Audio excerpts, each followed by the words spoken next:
atas kesempatannya. Perkenalkan, nama saya Novami Ramadhani Muthaharoh dengan NIM 2019-31053. Lingkungan pemasaran adalah lingkungan perusahaan yang terdiri dari pelaku dan kekuatan di luar pemasaran yang dapat mempengaruhi kemampuan manajemen pemasaran untuk membangun dan mempertahankan hubungan yang berhasil dengan pelanggan sasaran. Lingkungan pemasaran terdiri dari lingkungan mikro dan lingkungan makro. Perusahaan harus terus melakukan pengamatan dan harus bisa beradaptasi dengan keadaan lingkungan yang bersifat kompleks dan terus berubah.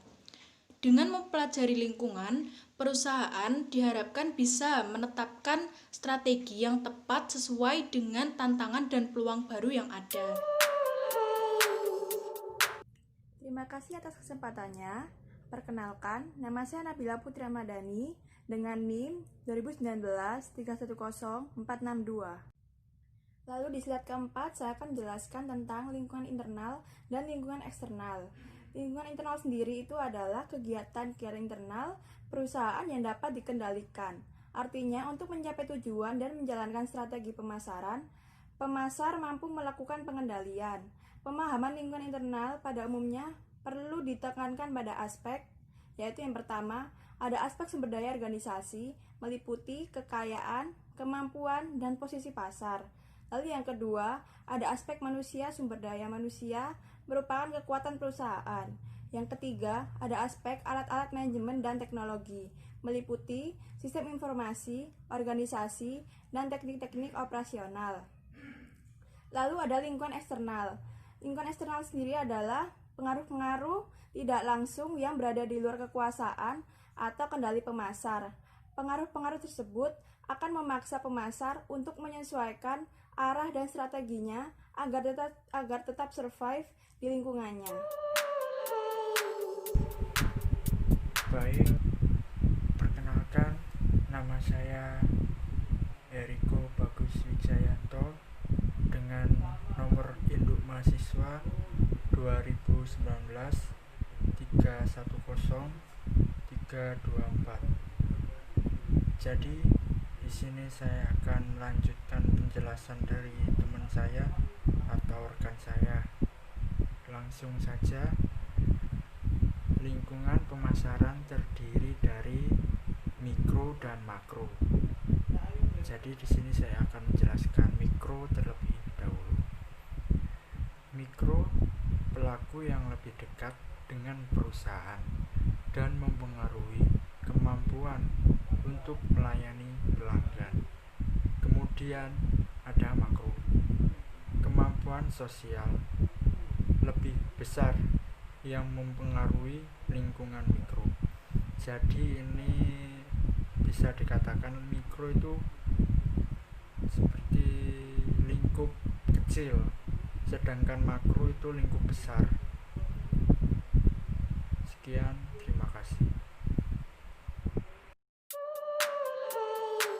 Assalamualaikum warahmatullahi wabarakatuh. Terima kasih atas kesempatannya. Perkenalkan, nama saya Zalza Amalia dengan NIM 2019-310-518. Baik rekan-rekan, di sini saya akan menjelaskan tentang lingkungan mikro. Lingkungan mikro terdiri dari 6. Yang pertama ada perusahaan. Perusahaan melihat kemampuan sendiri dalam menyesuaikan kemampuan dengan sasaran pasar. Yang kedua ada pemasok, penghubung penting dalam keseluruhan sistem pemberian nilai kepada pelanggan perusahaan. Yang ketiga ada perantara pemasaran, perusahaan-perusahaan yang membantu produsen dalam pemasaran. Yang keempat ada pelanggan, pembeli produk perusahaan, individu, kelompok, atau organisasi yang mengkonsumsi suatu produksi. Yang kelima ada masyarakat, kelompok maupun yang memiliki kepentingan atau yang dapat mempengaruhi organisasi mencukupi atau mencapai tujuannya. Dan yang terakhir atau yang keenam ada pesaing, perusahaan harus menciptakan nilai dan kepuasan yang lebih besar dari saingannya. Sekian video dari saya. Wassalamualaikum warahmatullahi wabarakatuh. Assalamualaikum warahmatullahi wabarakatuh. Sebelumnya terima kasih atas kesempatannya. Nama saya Aminatul Fauzia, NIM 2019-310481. Selanjutnya, saya akan menjelaskan lingkungan ekstra makro dan lingkungan ekstra mikro. Apa sih lingkungan ekstra makro itu? Yaitu kekuatan masyarakat yang lebih luas dan mempengaruhi seluruh lingkungan mikro pemasaran suatu perusahaan yang mempunyai pengaruh secara tidak langsung terhadap pemasar. Lingkungan ekstra makro mempunyai 5 macam lingkungan. 1. Lingkungan demografi, 2. Lingkungan ekonomi, 3. Lingkungan sosial budaya, 4. Lingkungan teknologi, 5. Lingkungan politik. Lingkungan demografi adalah studi tentang populasi manusia yang dilihat dari segi umur, lokasi, kepadatan, pekerjaan, jenis kelamin atau gender, dan statistik lainnya. 2. Lingkungan ekonomi merupakan pengaruh dari faktor-faktor daya beli dan pola pembelanjaan konsumen. 3. Lingkungan sosial budaya atau kultural terdiri atas lembaga-lembaga dan kekuatan lain yang mempengaruhi nilai dasar, preferensi, persepsi, dan perilaku konsumen atau masyarakat. 4. Lingkungan teknologi terdiri dari kekuatan yang mempengaruhi teknologi baru dan menciptakan produk dan peluang-peluang pasar baru. Dan yang kelima ada lingkungan politik, terdiri dari undang-undang, instansi pemerintah atau eksekutif, legislatif, dan kelompok penekan yang mempengaruhi dan membatasi pribadi maupun organisasi dalam masyarakat. Selanjutnya, lingkungan eksternal mikro. Apa itu lingkungan eksternal mikro? Meliputi pelaku-pelaku yang aktif berperan dalam proses kegiatan pemasaran. Meskipun keberadaannya di luar, tetapi pemasar masih dapat mempengaruhi kegiatan-kegiatan mereka. Dengan kata lain, pemasar mampu mengendalikan lingkungan eksternal mikro.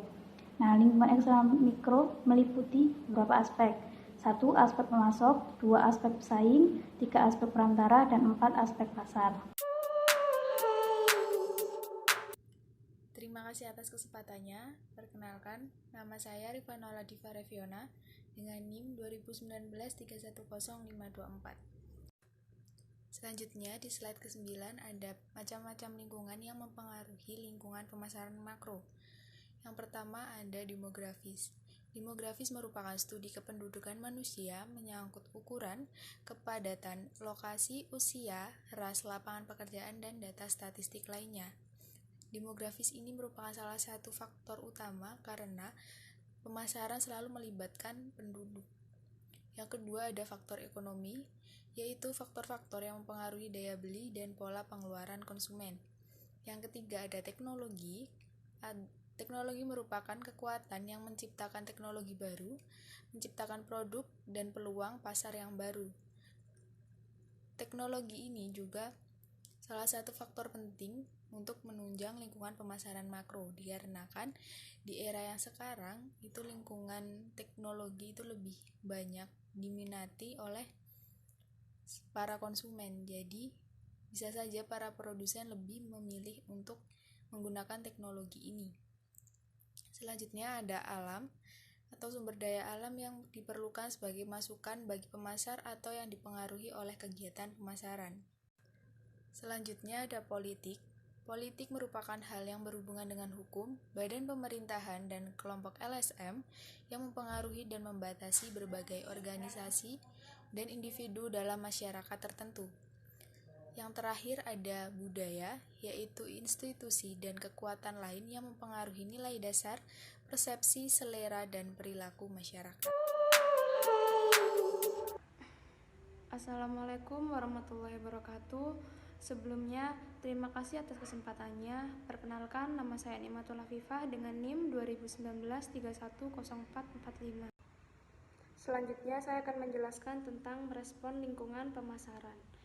Ada 3 macam perusahaan, yaitu 1 perusahaan yang mewujudkan sesuatu. Yang kedua, perusahaan yang menonton sesuatu yang terjadi. Yang ketiga, perusahaan yang tidak tahu apa yang terjadi. Selanjutnya, banyak perusahaan yang memandang lingkungan pemasaran sebagai elemen yang tidak dapat dikendalikan, di mana mereka harus berinteraksi dan beradaptasi. Mereka secara pasif menerima lingkungan pemasaran dan tidak berusaha mengubahnya. Mereka menganalisis kekuatan lingkungan dan merancang strategi yang akan membantu perusahaan menghindari ancaman.